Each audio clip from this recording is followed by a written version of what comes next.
전 세계를 휩쓴 드라마 오징어 게임의 성공 비결 중 하나는 가장 한국적이라는 것이 가장 세계적인 것으로 통했다는 점이라고 합니다.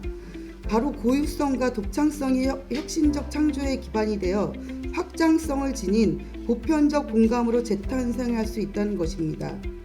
같은 맥락에서 시의원 이면숙이 의정활동의 최우선 과제로 삼고 있는 우리 동두천의 도시 디자인 개선에 있어서도 저는 동두천을 동두천스럽게 하는 것이 무엇일까? 반드시 동두천에 가야지만 볼 수 있는 것은 무엇일까? 라는 질문을 먼저 떠올립니다.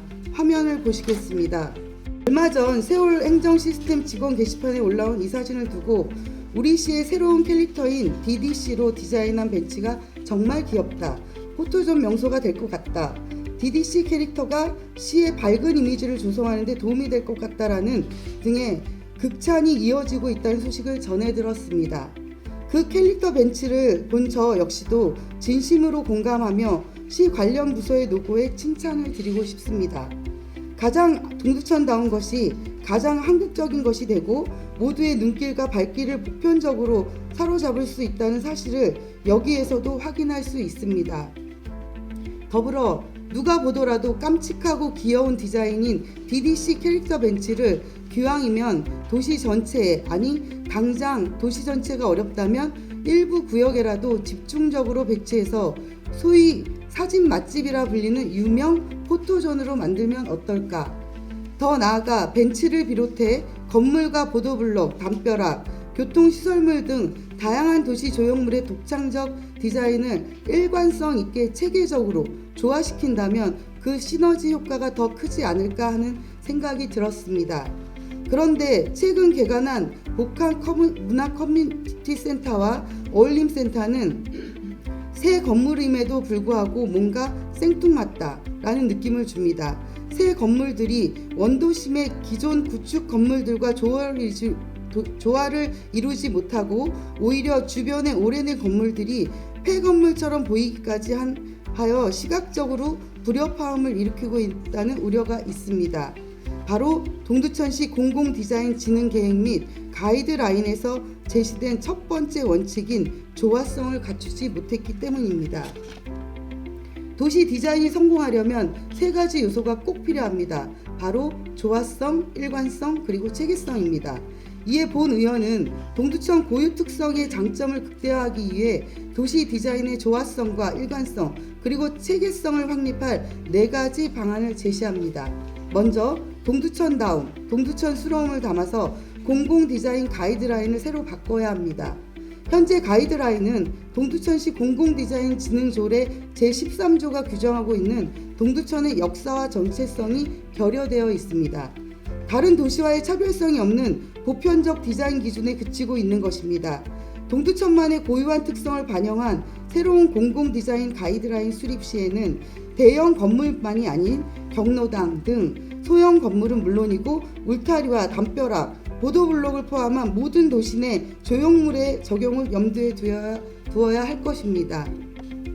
그 다음으로 현재 10년인 공공디자인 진흥계획 및 가이드라인의 수립 주기를 상위법인 공공디자인진흥법에 맞춰 종합과 광역계획 수립 주기에 맞게 5년으로 단축해야 합니다. 10년이라는 길고 긴 가이드라인 수립 주기 때문에 1억 넘게 들여 개발한 새 동두천 캐릭터와 BI마저도 가이드라인에 반영되지 못하고 있습니다. 중앙정부 그리고 경기도와 발걸음을 맞추면서 우리 시 최신 경향을 반영할 수 있도록 수립 주기를 단축해야 합니다. 셋째, 도시 디자인 전담부서의 신설이 필요합니다. 의정부나 고양 등 타 지자체는 도시 디자인과 또는 도시 디자인 담당관 등 전담 부서가 별도로 있습니다. 앞서 강조해드린 조화성과 일관성과 체계성을 갖춘 도시 디자인을 위해서는 전담 부서가 반드시 있어야 합니다. 아울러 매년 공공시설물 공사와 유지보수 과정에서 거쳐야 하는 공공디자인 심의위원회의 심의나 디자인 총괄 부서의 자문도 생략하고 있는 것으로 파악되는 바, 이 역시 시정되어야 할 것입니다. 실제 작년 이후 공공디자인 업무지원관리대장과 심의위원회 회의 안건에는 건물 유지 보수에 관한 내용이 전혀 없습니다. 이는 도시 디자인의 일관성을 저해하면서 담당자가 바뀔 때마다 시설물 디자인이 달라지는 사태의 원인이 되고 있습니다. 실제 관내 데크로드 보수 작업을 진행할 때마다 색상이 점점 더 붉어지는 현상을 확인할 수 있었습니다. 이를 막기 위해서는 공공시설물 등의 디자인에 관한 명확한 가이드라인을 설정하고 이를 주기적으로 담당자에게 배포하고 교육하는 것이 필요합니다. 결론적으로 공공디자인 관련 행정 시스템의 대대적인 개혁이 시급합니다. 마지막으로 도시개발의 큰 그림이자 청사진인 경관계획이 아직도 없다는 것도 문제입니다. 경관조례가 제정된 지 벌써 10년이 되도록 구체적인 경관조성 계획과 가이드라인이 없는 상태입니다. 그래서 도시 전체적인 시설물 색채나 재질이 들쭉날쭉하고 신축 건물이 기존 건물과 조화를 이루지 못하는 것입니다. 경관 계획 및 가이드라인 늦었지만 하루라도 빨리 수립하시기 바랍니다. 동두천에서 태어나 자라고 살아온 저는 내 고향 동두천이 정말 예뻐졌으면 좋겠습니다.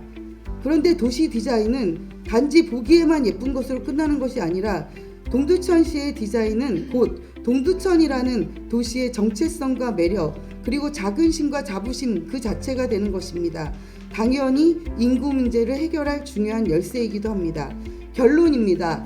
조일체 조화롭게 일관되게 체계적으로 계속 살고 싶은 동두천, 찾아 머물고 싶은 동두천, 시민이 자랑스러워하는 동두천은 동두천답게 동두천스러운 고유 정체성과 독창성을 조화롭게 일관되게 체계적으로 펼쳐가는 우리 모두의 노력에 달렸다는 점을 힘껏 강조하며 이만 발언을 마칩니다.